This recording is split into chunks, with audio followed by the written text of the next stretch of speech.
Good afternoon, everyone, and welcome to the Life of the Party Young Republican Legislative Panel at the California Republican Convention in Garden Grove, California.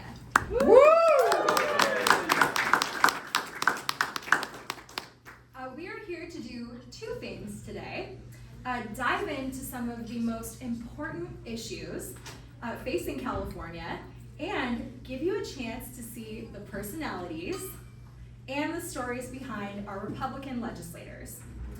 I am thrilled to be moderating this panel because these two leaders are not only colleagues I admire, they're also friends. So first we have Assemblywoman Kate Sanchez.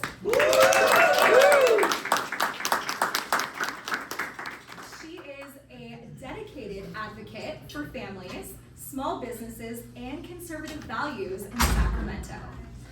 And Assemblyman David Tangipa.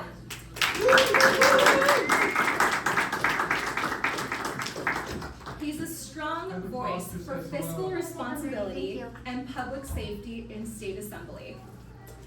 Both of them represent the best of what it means to be a California young Republican, principled, passionate, and willing to fight in tough territory.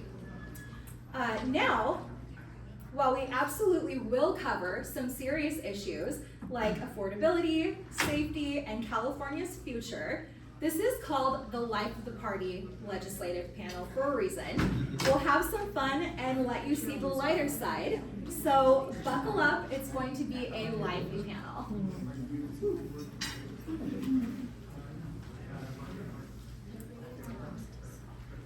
All right, I won't have a microphone down here because we can't move it, but we'll get started with our opener. It's a little softball icebreaker to get things going. If the state assembly were like high school, what superlative would you each get? Okay, wow. I would have to say most unapologetically conservative would be my, or patriot would be my superlative. Yes. Well, first I want to say that we need a bigger room. We do. We really do. I love it. I love seeing so many young people who are here. And I would say, more than likely, I just actually would get the same one that I won, which was most spirited. Just because, I don't know, we like to bring them out. All right, yeah, I would agree with those two, very fitting. All right, so we're gonna get to a serious question. California affordability is out of control. What Republican solutions resonate most with everyday Californians? Well, I think it's the biggest thing that we're all thinking about. I mean, I'm 29 years old, I'm in the legislature, and all we want to do is buy a home, get out of our parents' house, afford and not spend 90% of our time wondering if we can afford the next month's rent and having to work extra hours. The window of opportunity is not there for us that our parents had even in the 90s, when the average home price is $825,000, the highest utility costs are in this nation, the highest insurance costs is in this nation, we're going through an insurance catastrophe, and we can't buy a home. Our parents, if you ask them, could you even buy your home right now at its current prices? They'll all tell you no. Their homes are worth $1 million and they bought it at $90,000. So when they try to tell us that we don't work hard enough and we don't do this, just remind them that the window of opportunity isn't there for us. It's not because we're not working our asses off. It's simply because they took all the resources, they created policies, they created strangulation that drove up prices, and they took it from the next generation, and it's our job to take it back. Thank you, David. I would echo every bit of his last sentiment, and I would also add to that, one of my priorities next year will be putting together a pathway to homeownership for our generation, for those that are looking to move out of their parents' home, to move out of renting into homeownership, as well as you start families and get into your careers. That's going to be a focus of mine next year. Awesome, thank you. So Sacramento is a super majority. How do you push conservative ideas and actually make an impact? Okay. We are in the super minority. We have now 20. As of Monday, we will have 20 legislators that are Republicans up there, which I have to tell you, the fight is not nearly over. With that 20, we prioritize what we want to go after, and we kill. I think the most effective we can be right now in the super minority is to go after the horrible, disgusting bills that are coming after our families, our cost of living in Sacramento, and kill them. And actually, I'll tell you, I proudly have a very effective kill list. We don't go after bills that we know we're going to tackle, and we activate our grassroots, and we work that bill till it's dead. But that, I think, is how we move as a united group to really keep Democrats on their toes and on the record for their bad ideas and bad policies. The number one thing that we have to realize being in the supermajority is there is a silver lining to it. If Democrats have 100% of the control, the power in the Assembly, the Senate, and the executive, that means the failures that are materializing in this state, they should get 100% of the blame. And one of the most effective things that we can do is education and exposure. We have to let the people of California know. How can you blame Republicans for the issues here when we haven't been in power since the 90s? Since a majority of us wasn't even here. So that was the question I would always get asked. I grew up in a very blue area. I'm Polynesian, so I'm the most minority. I grew up in low-income housing, all this other stuff, and they're like, how did you end up as a Republican coming from that? And I said, I looked at the people in charge and decided to blame them. You know, and so we've got to start letting people know where crazy is coming out of California. The individuals in charge of this state, they are doubling down on dumb. But the most of the people here are too worried about, again, affording their utility costs. They want to go home, drink a beer, hang out with their family, watch the Fresno State Bulldogs beat the Beavers. That's what the average human being, not just political, human being really wants to do. And we have to tell them that the toxic relationship coming out of the governor's office, the toxic relationship coming out of the legislature is abusing you. And they're gonna push back and they're gonna fight like hell. But that is the number one thing we can do in the super minority. And I ask this question, what the hell do we have to lose? That's the point that we've hit today. So it's all about education. Utilizing the young Republicans to bring that to the forefront. Utilizing our voice through social media. Social media isn't just social media, it is your influential campaign. So we need more of that. We need to keep sharing that message and again, put that spotlight on California. Thank you, David. Serious question. What is harder to do in Sacramento? Pass a bill or find a parking spot? Well, I will say the parking spot one is actually pretty easy for us because we have our private parking. Okay. So it's easier for us, but passing a bill is like pulling teeth. So, and typically when you're in the super minority, this is how they get conformity, is as long as you're nice to us and you say the good things and you stroke our egos, we'll let you do your thing. I don't play by that game, but I still got a bill passed, so I will take it. Congratulations! Can you tell them their experience with you can move through committees because you decided to speak your mind? Yeah. Yeah. Well, that's what I'm saying. Like, it's definitely harder to pass a bill because I do have a new record in the state of California. I am one of the fastest legislators to be kicked off of committees, and so that's a record we still wear with honor. But we did get a bill passed, and I actually have 2 sitting on the governor's desk right now. But when you write just good pieces of legislation that actually solves issues that are non-controversial, I think you can get something done. I also don't think a lot of them read the bills and they don't understand what it is. So, play on that too. Well, happy to see you're working for us out there. Thank you. To that point, I actually started this year out saying I'm going to be unapologetically myself and represent my community in SoCal and the state actually. I decided it was an 80-20 issue, so I decided for the first bill that I would introduce the No Boys and Girls Sports Bill, AB 89. That didn't buy me any favors, I'll tell you. What? It's because they called you a They Nazi. did call me a Nazi in committee, or Republicans Nazis in committee, yeah. The speaker himself, he subbed in for someone who wasn't going to vote down Democrat party lines.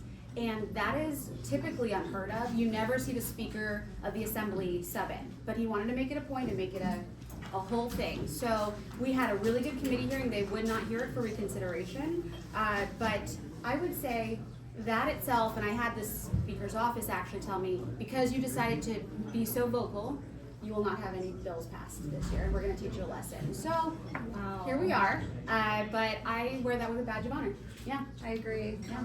Thanks. Speaking for the truth is, yeah. Yes. Defending girls is okay. Yeah. All right, public safety and homelessness are top voter concerns. What would you change in current law to restore safety? I'm gonna make this pretty simple from my lens.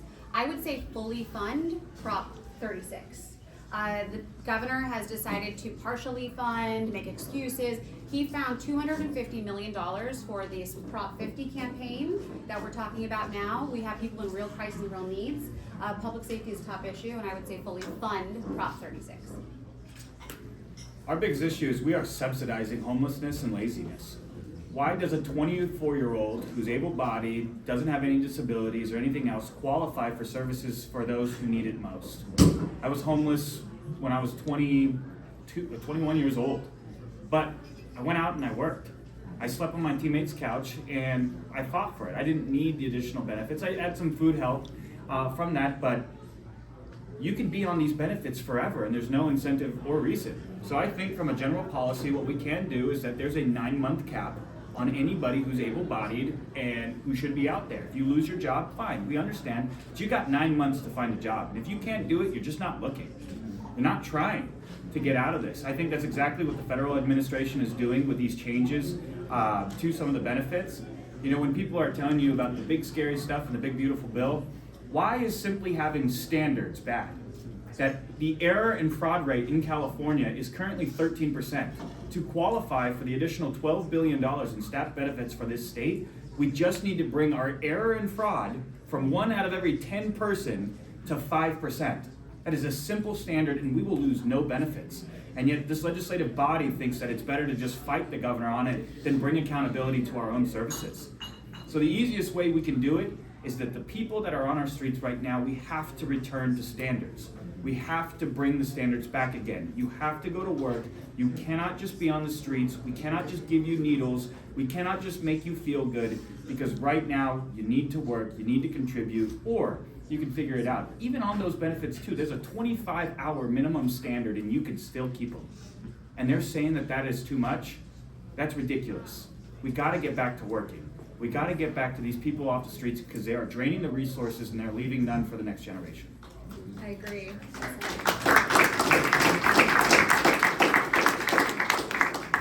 With the budget deficit ballooning, how would you guys cut spending or reprioritize spending?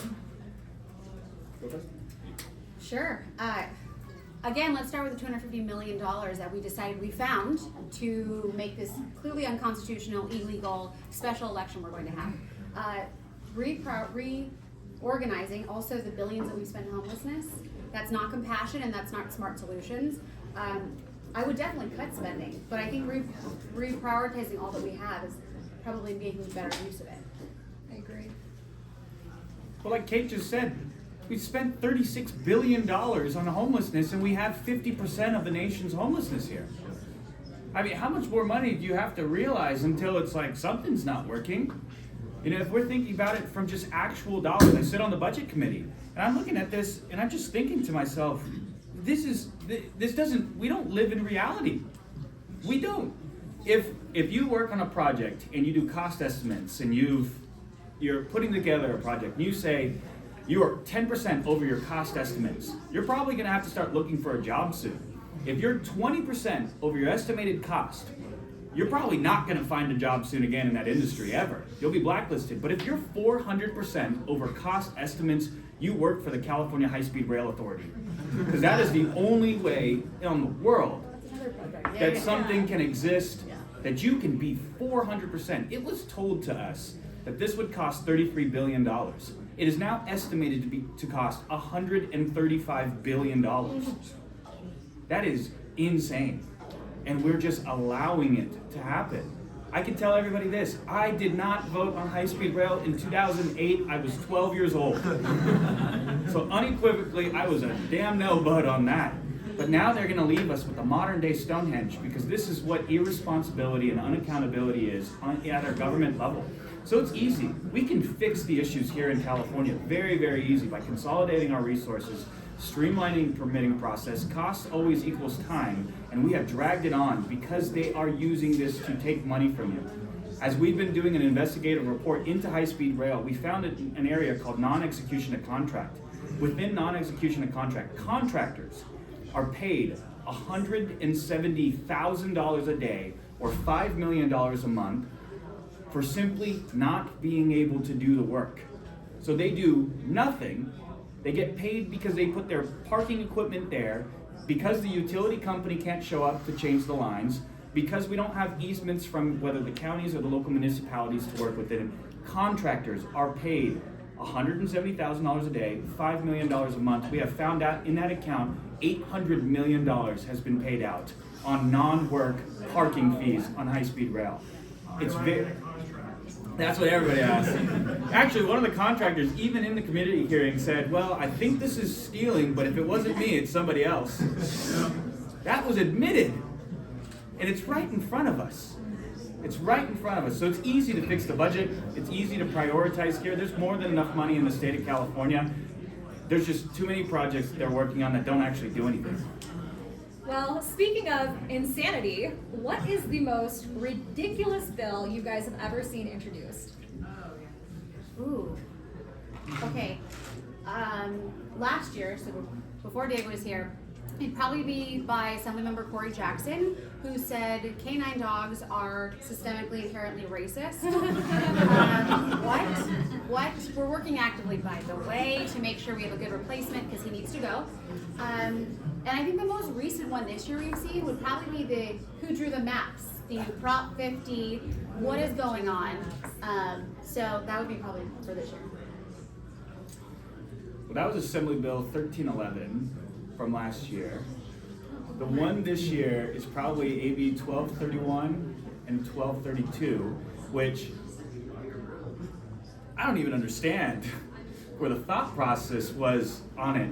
So technically, if you are a pregnant woman, and somehow they define that, finally, for once, what a woman is, but you can commit any federal crime. You can murder someone, you can kidnap someone, you can hold them hostage, you can do it, and you cannot serve jail or prison time for 2 years. At all. No, they killed it. We killed it. And I'm looking at this bill and I'm just like, what? This is insanity. This is crazy. Like, we just had Prop 36, which 70% of Californians just told us that we wanted public safety. And those two bills allowed diversion programs for every single felony out there and allowed pregnant women to commit murder. I mean, literally, I just don't know where the general thinking is like, that's a solution. I can solve that. I mean, it's part of the exposure portion. I mean, this is something that if you make content or if you do it, just look at I keep telling people that if we had a TV show and we just called it California, and we actually just showed the legislative body and it was done in the style of like The Office, it'd be amazing. And they wouldn't need to change anything, but just read what comes out of the building. Wow. We hope you guys are all enjoying your snacks. And I would like to know who has the best snacks in their Capitol office. Oh. Do you have good snacks? I don't have any snacks. Really? Oh, you need good snacks. I would say Heath Flora. Okay. Yeah, leader-elect Heath Flora. He has great snacks. What does he have? Oh, like chips and candy and like noodles, instant noodles. Yeah. He's got great snacks. It's like college dorm. Totally. And there's a whole like bar area set up for us. Yeah. All right, back to a more serious question. How can the California GOP rebrand itself to attract swing voters while staying true to conservative values? I actually don't think we need a rebrand. I believe our ideas are better, we are harder working, and we have a better vision for America, for California. I would actually argue that well, the second half of your question was attract swing voters. Yes. I'd actually argue that we just stick to the 80-20 issues, right? The kitchen table issues, pathway to home ownership, talking about cost of living. That's how we draw in our next generation. I can tell you that's the forefront of our minds, right? Going up there, we have a significant age gap between some of our members. Actually, a lot of our conservative than, an older generation that's terming out. And I think that's how we talk to people in relational issues that they deal with every single day. We don't need a rebrand, we actually just need to dominate our own brand. And we actually need to tell our story. One of the biggest issues that we've had within the Republican Party is we've allowed the Democrats to paint our narrative. They have made racist synonymous with Republican. And that's a lot of the general ideology that comes from it. But I think what people are really seeing is that's not reflective. I mean, the majority of Latinos and Hispanics now identify as conservative. They have conservative values. You're seeing these trends, but it's talking about that in a specific way. I mean, this is something that is very reflective out of the legislative capital. I'm the first Polynesian ever elected to the state of California. I'm one of the first Tongans ever elected in this nation. And I am not allowed in the AAPI caucus. They told me that I was the wrong kind of Polynesian. They said that about me with the Hispanic caucus, and so that's fine. You can have your opinions. I met with the speaker on this actually. We decided to start our own, right? The Hispanic Republican, we decided we build our own table. If they're not gonna let us in, I'm not taking no for an answer, we're gonna build our own. So that's what we did. But it's where I think it's reflective on the real racist is in the mirror. Mm-hmm. That if diversity only includes skin color and not diversity of thought, you are the racist. Yes. And that is very... And for me, and I've talked to other members, when I told them, this is the first week in the assembly, and I'm asking them, I just simply want to be a part of the Pacific Islander group, because I'm the only Pacific Islander here. And yet again, it's still not good enough. The chair of that group just kind of laughed and walked off. I just thought to myself, I wonder if you would have told a black member that they weren't the right black person to join this. They said right. I wonder about that. That is the reality that we are in right now. And so when they're saying that I'm too much, that I'm all of this, and I get to go back and tell them I was the first week there, all I did was face racism. I've been kicked off committees, I've been silenced, and I tried to work with all of you, but you are an example of everything that you claim that you're being against. That individuals there believe that racism of the past can only be solved through racism today, that you commit the same evils and atrocity, that you're no better, but you can do better, or you can do worse better. That's what they want us to believe in. It's very clear and reflective on that part. So we have to own our messaging. We have to own that this is the party of actual inclusivity, that we're focusing on the issues that people actually care about. Because while they're talking about pronouns and everything else, we're gonna work to make sure that you could buy a damn house and you could buy into the American dream. We're all going through the California nightmare together, and we have to own the message.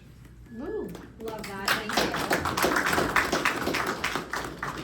So what role do the Young Republicans and other grassroots organizations like this play in helping candidates get elected? I would have to say, you are the reason that I am here today. I was outspent on my race 3 years ago, 4-1 against a Republican, rhino, we would say, but it was because of the Young Republicans and our grassroots that really showed up for my race. And we walked doors, my goodness, it was 103-degree heat in Temecula, right? Marietta, but there wasn't a door, we walked thousands of doors. We hosted these events, these coffees, and it was because of each and every one of you that showed up for me that we are in these positions. And I actually think consistently the past couple of years, you've seen Young Republicans and grassroots show up and make all of the difference in campaigns. Natasha's coming in, Leticia Castillo, we have Jeff Gonzalez that we picked up last cycle. Those are examples of, you went to what is Leticia plus, she's a plus 11 now, yeah. But plus D16 seat. Young Republicans look at it and go, all right, we're gonna take that challenge dead on and we're not gonna stop. We don't hear no, right?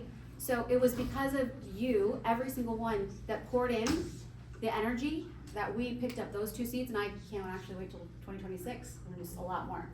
All right. Yeah.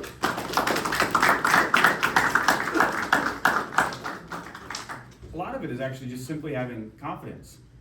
Not just confidence to run in a seat that maybe you don't think you can win, but confidence to even push back against the party, just like Kate talked about. Confidence to say when the older members within our party are telling us, wait your turn, it's too late, you don't know what you're doing, you don't everything else. Just remember that experience of the past is what has gotten us here today. What do they have to stand on? That it shouldn't be. If it's our future, shouldn't I have a say in it?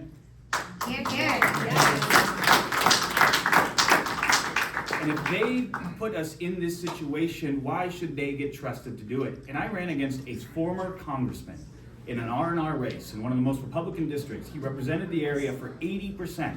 His name ID was beyond what we could do. And we ran a data-driven campaign. And we wanted to know the numbers. We wanted to break it down. Hunter played a big role in that, and he's in high school. All right. And if you don't know the data, you're dumb. That is the standard. I used to teach campaigns and election and how to run for office. I always get the question, well, have you ever run for office? Do you ever do it? Well, I think we proved it, that we could beat them now. Whether it's a Republican or a Democrat, if you run a data-driven campaign and you know the messaging and you're dialed in and you believe that the reason why you are running is to save this state, not because you are just trying to join a political arm and you want to be a part of just being in office, but you believe that the future matters more, you have a reason why. Find your why, be data-driven, and just have the confidence to say, yes, I deserve it. Abraham Lincoln was one of the most respected individuals. We have Lincoln-Reagan dinners. Abraham Lincoln ran for office 23 times because he said that I will fight for this. It's okay to lose. Keep on going. Keep fighting if you believe in the message. This state is worth fighting for. Have the confidence. Believe in yourself. Show up. I bought my truck 2 years ago. It's a 2023 Chevy Silverado with 20 miles off the lot. I have 95,000 miles. I don't want to hear you talk about it. I want to see you put in the miles, put in the hours, make the phone calls, and believe in yourself to do it. All right. Love the energy. And I like the shout out to the high school teenage Republicans. Thank you so much for being here. Okay, this was a burning question that was submitted.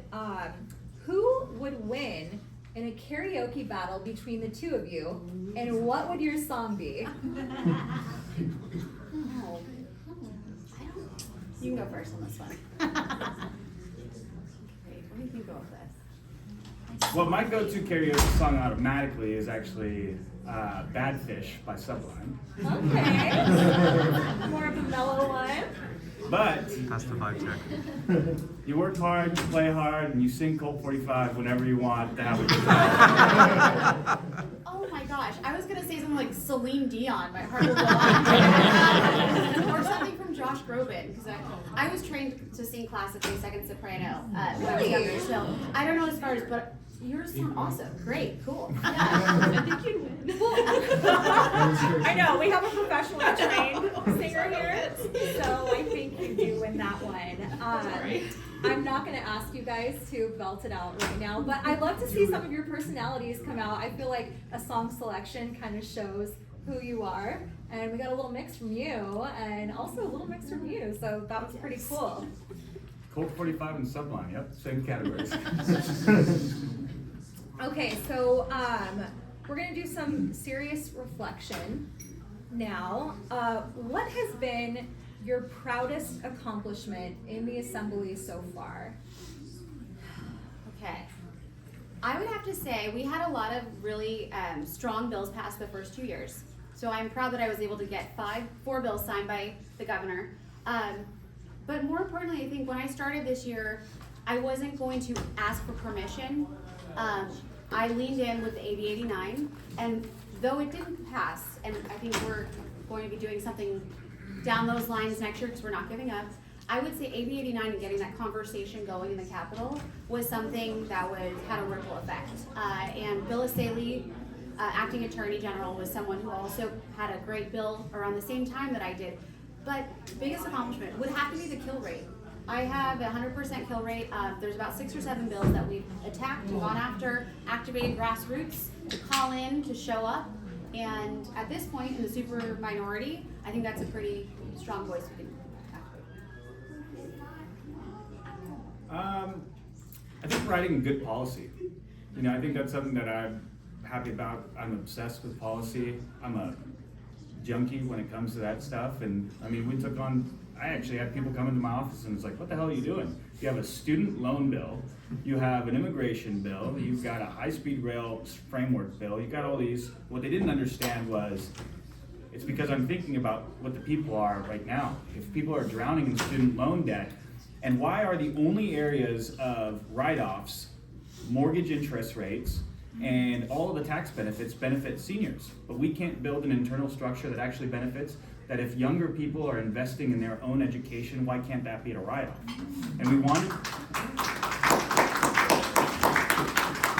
And so what we really looked at, and this is how we actually set our policy, was we looked at liberal problems and found conservative solutions. And that's what we wanted to do.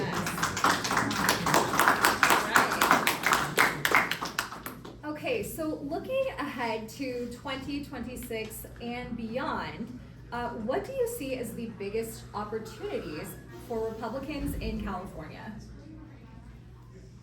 Putting my political hat on, I would say the 7 pickup seats that we have would be the biggest opportunity, to break the supermajority.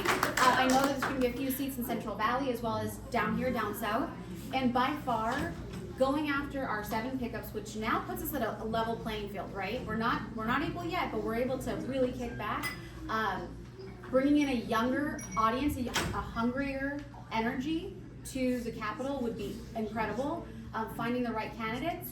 And I also think, as much as we stay engaged, we also need to be up there, activated, and saying, hey, calling out, educating, and I think that's how we really take back 2026. All right, we're gonna do it. Yeah, we're gonna. Well, I think before 2026, we are in a campaign right now. Mm-hmm. We are in an election right now. You will have your ballot in 30 days, and we are recruiting, training, and rolling people out. It's not about what you can do next year, because what you need to do right now is sign up to help out. Mm-hmm. If I can get people to just promise that you will knock 50 doors for no one 50, we're gonna break down the data, I'm gonna raise the money, I'm gonna get the flyers out, we just need the bodies to show up. We've been working together with individuals like David Cushman and the Impact Republicans, he's one of our captains. We've got other captains up and down the Central Valley, and we just need to dominate our own space. Mm-hmm. We need to do our job there. And we're setting this whole thing up because if we defeat Prop 50, that sends a direct punch to them. And that will give us the catalyst to show that we can actually break the supermajority. Because if we actually do this from a data-driven side, and we get the people who are running in these seats, and they dominate just their area, you target just hardcore Republicans that voted no on the recall election, that are very 3 for 4, 4 for 4, and you just tell them, do you believe, it's 2 questions, it's all you need to ask in this Prop 51, is do you believe Governor Newsom deserves more power? They're gonna say no. Fine, vote no on Prop 50, thank you, can you tell 10 more people to do the same thing? Because the people who brought you the highest unaffordability rate, the highest unemployment, and the highest poverty rate do not deserve more power. Do not get caught up in the redistricting talk, nobody understands it. It doesn't make any sense to a lot of people. Get into the talk of who deserves more power, the people who have failed you already or not. Get them to vote no, use your social media real estate. There is a campaign right now. You have 30 days. And that is where, for the people who want to run for office in 2026, you have a chance right now to prove yourself, build your volunteer base, put your campaign together, and you will start out significantly ahead of everybody else. All right.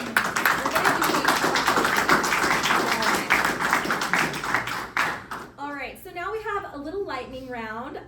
So real quick, In-N-Out or Shake Shack? In-N-Out. Okay.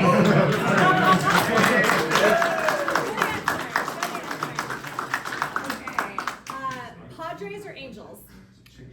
A's. Oh, yes! Orange County! All right. I said A's. Yeah. I said Angels! I said the A's. Okay, the A's. Making sure. Okay. I won't hold that against you. If Sacramento had a Yelp review, what would you rate it? Oh. 0? They never let you give 0 stars. I know. Closed.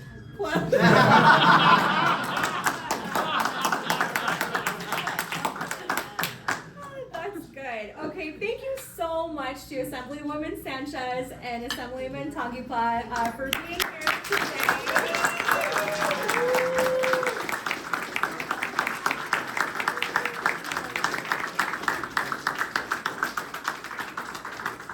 So what I love about conversations like this is that they remind us that politics isn't just about bills and votes, it's about people.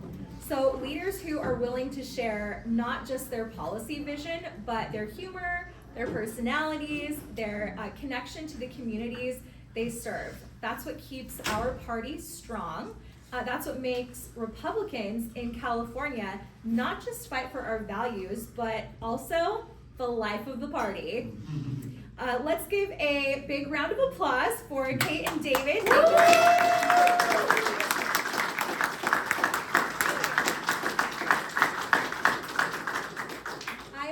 This keeps you guys feeling energized to go out there, recruit, train, and elect. And just like David and Kate were talking about, we have 30 days left of a campaign to defeat Prop 50. So let's keep this energy going. All right.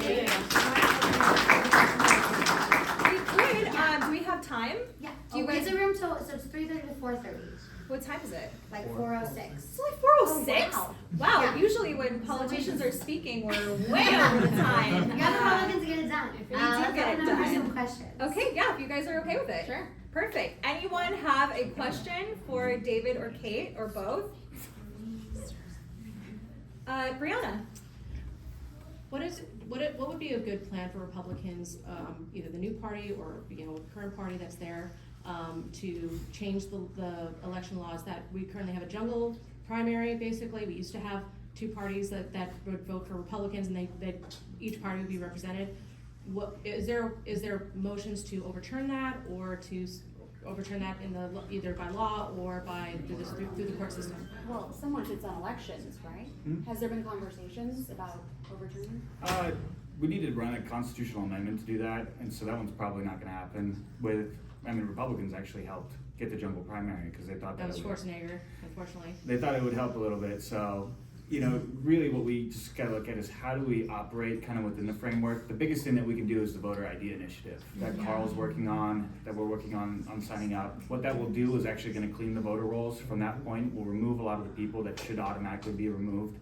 In the state of California, there's a law that states that you cannot remove an individual unless you have submitted documentation that they have a death certificate and or somebody turns in this note that says, yes, I've moved, stop sending ballots here. Wow. What voter ID will do, will clean that whole thing up because we're creating a PIN system. The entire thing will have to be done. And when they make these stupid arguments that, this disadvantages minorities and all of this, just know that's a racist argument because they're saying minorities are too dumb to get an ID. Yes. Ask them if the country of Mexico is a racist country because they require voter ID. Not only do they require voter ID, they require biometrics. You have to put your thumbprint on your ballot, and they ban the sale of alcohol for 24 hours. So when you vote, They do. Portugal does the same, or not, Brazil does the same thing. Multiple countries across Canada also includes voter ID. 46 out of the 48 countries of the European Union require voter ID. Anybody who makes that type of argument is a racist themselves. And we just have to get back to sensibility. 70% of people vote on support that. We are working on the initiative to be on the general election for November of next year. Not the primary, for the November general election. And we could use a lot of people to help us out on that. Okay, thank you. All right, in the back there. So, Assemblywoman Sanchez mentioned that there are 7 seats that we're fighting for. Where are those 7 seats, and how can the different safe counties assist them in their elections? Sure, so currently we have, I think, several up in the Valley. Do you know the several off the top of your head? Oh, good. And then we have, Yeah, the number 1 target seat is 8027, which is the Mike Murphy seat that's vacated by now Soria. She's moving over, so it's an empty seat, and there's not even a Democrat registered to run in it. It is a D+8, D+11 seat, somewhere around that, but it voted Trump +5 in this last election. The highest Senate seat is also in the Central Valley as well. It's SD16. SD 16 is again a D plus 10 seat, but went Trump plus 9.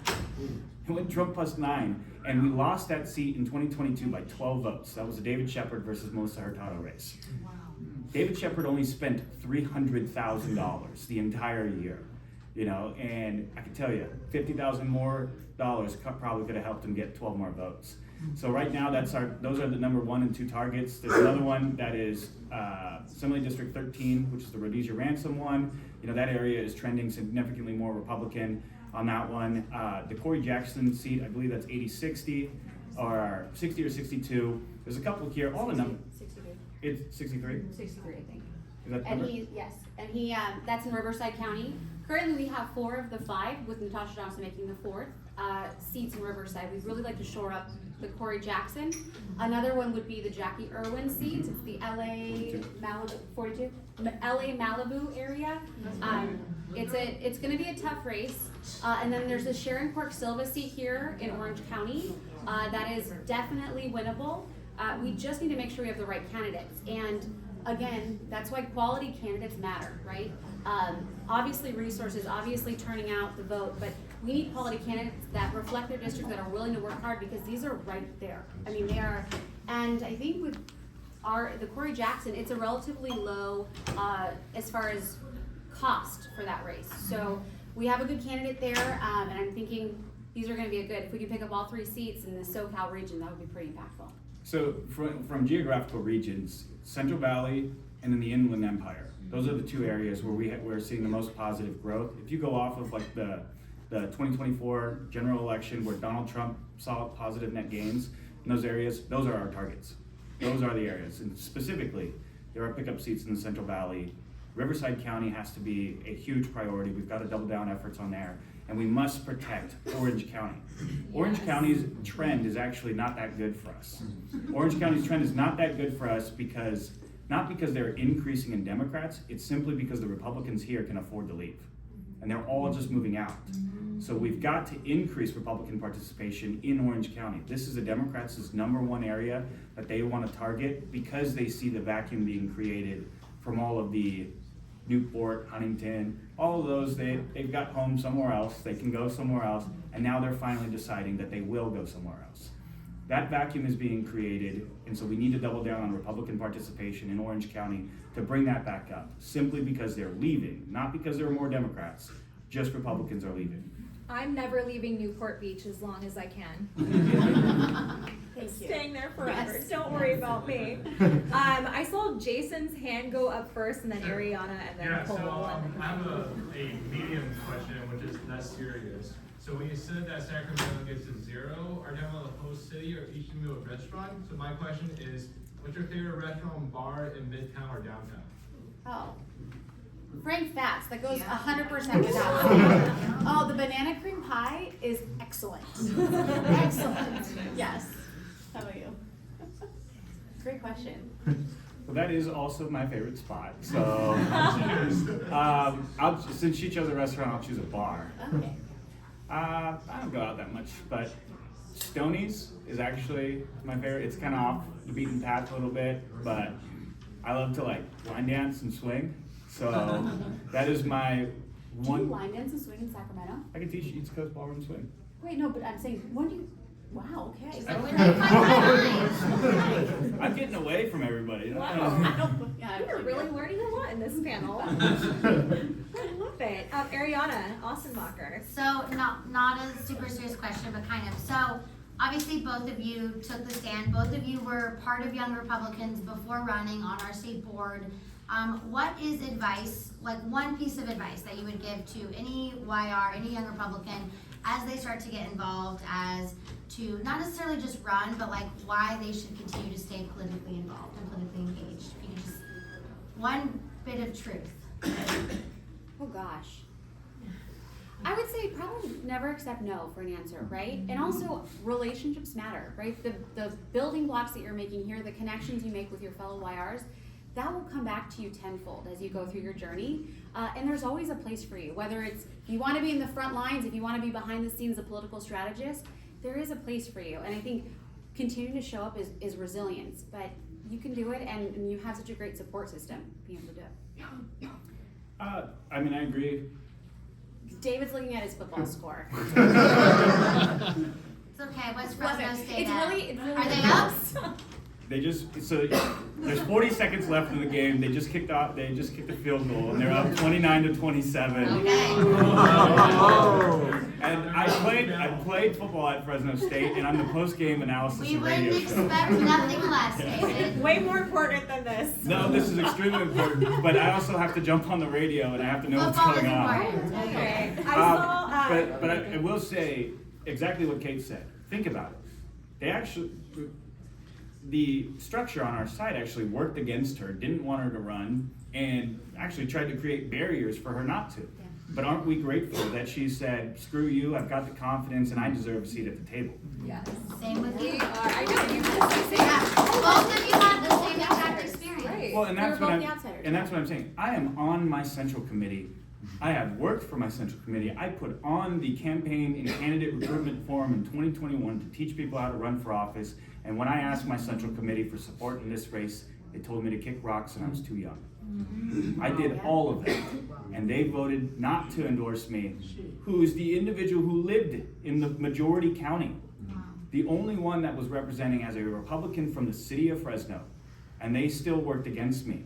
But it didn't matter, because I believed that there was work that we had to get done. I believed in the message that we had. So if you think that somebody else can tell you that there isn't a seat at the table or anything, and you actually listen to them, you don't deserve a seat at the table.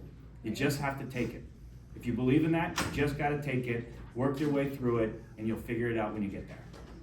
All right. Cole Martin, you've had your hand up. Go ahead. Appreciate it. Pick six. No doubt about it, housing may just be the defining issue of our generation. When I was trying to buy my house, we almost couldn't close because of the insurance issue, right? We couldn't get coverage. Well, just this week I was dropped, which is great. So ending back up on the California unfair plan.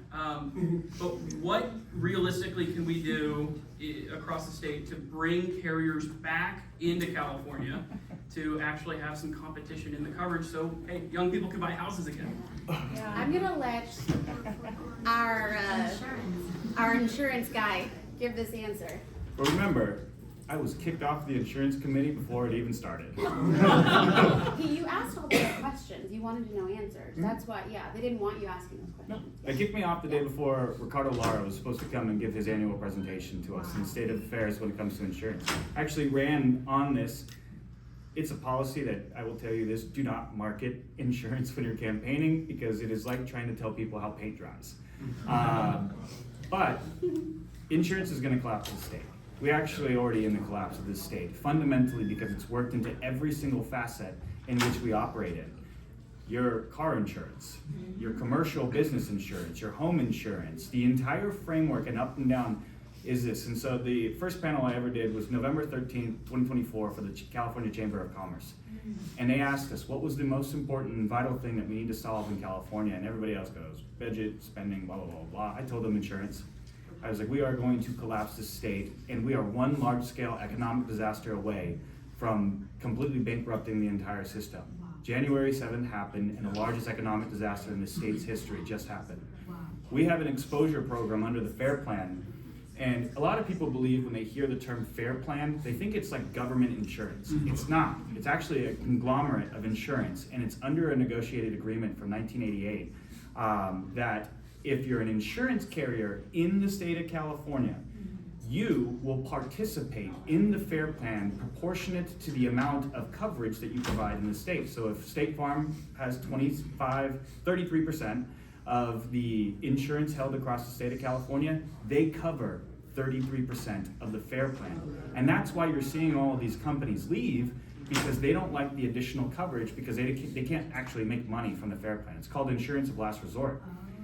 So with that, the FAIR Plan went from $1.5 billion in the account, or $1.1 billion in the account before the Palisades.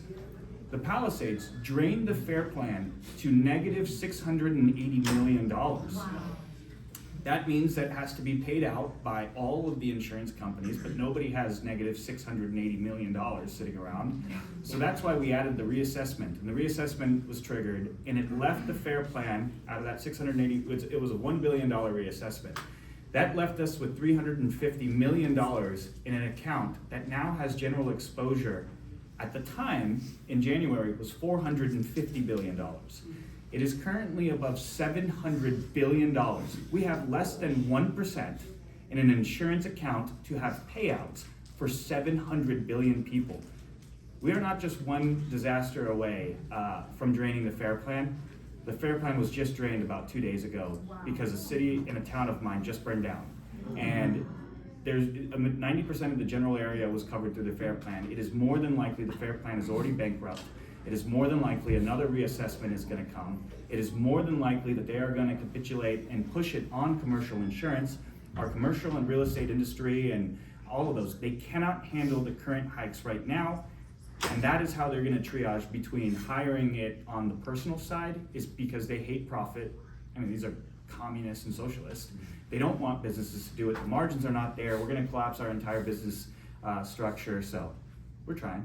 Wow, that was a lot. We had a hand up here in front. Yes, hi, McKenna Blackman with One American News, actually.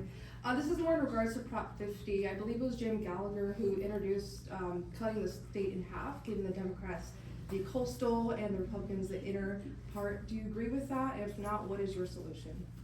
You and So, me? Okay, well, I have to say, I think I'm a co-signer. What you did? Oh, I'm a co-signer on the, I guess he calls it the Tuesday. Yeah. That is something that I believe Leader Gallagher has been wanting to do for a long time, and felt like the timing was right. And do I agree with it? Well, I think something needs to change, right? And I do believe that there would be more representation. It is probably more accurate. However, I represent pieces of Orange County and Riverside County. So trying to get Orange County into the mix was a little bit frustrating, and he said no. But Riverside County is on one side, I guess, and Orange County's on the other. So this will be quite interesting. Shall it go through? But yeah, I mean, he's trying to do something about this, and we're trying to find solutions for California, right? And have more of a representative, I guess, representation. So, you know, did you speak against it? Yes. Dave. Oh. I did not sign on that. I believe, I don't believe that Congress would ever give us to California. Most people don't even believe Republicans live here. Even though we have the largest Republican party in the entire nation. But, you know, the biggest thing that I love about James and our minority leader is that what really broke his heart was we were reflecting on what happened on July 4th. And we were talking about the Independence Day, and he was hearing all these stories from those on the opposite side of the aisle that we don't live in the same reality. And while I understand like where he's at right now, I just believe we need a united California to say there was, and I'll read it to you. And this is the biggest thing that I will say that I think it's the greatest thing to come from the redistricting messaging, is that there was an author on the Prop 50 maps on all this redistricting stuff. His name is Assemblyman Isaac Bryan. Assemblyman Isaac Bryan, under this announcement when it came to this two-state split, put out this statement. He goes, one state will be called California and has 70% of the state's current population, 90% of the GDP, and the ports. The other will be called West Oklahoma and is expected to ask California for billions in subsidies because of poor planning. Why I say that's so important, why we got that messaging, is because now they're finally admitting what they think about us that doesn't come from their areas. They finally are stating that they don't care and they think that we're just the West Oklahoma portion of California. That supreme mindset is actually very reflective out of it. That if you don't live on the coast or Southern California, you're just West Oklahoma. And so I put out a statement that said what we're witnessing in this legislature hasn't happened in a long time. The truth about how they really feel about Californians outside of LA and the Bay. They don't care about where their food comes from. They don't care about where their water comes from. They don't care about where their power comes from. West Oklahoma is still California too, And I didn't sign on to this split because despite disagreements, we do need each other. We need LA just as much as LA needs the power from us, just as much as the Central Valley feeds the entire world. We need each other. And as a representative from the so-called West Oklahoma portion, I'm really proud that one state of California, and we should keep on fighting because all of us truly deserve better. And I think we do. We need each other, we survive with each other, we may disagree with each other, but there's no need to say, let's get a divorce.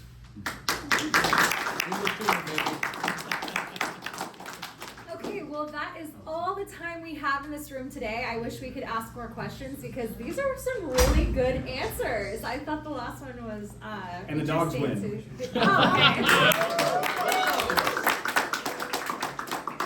That's the closing we needed. Yep. So, thank you. Good dogs. All right, thank you again for being here. Thank you guys for coming to this panel, listening to it.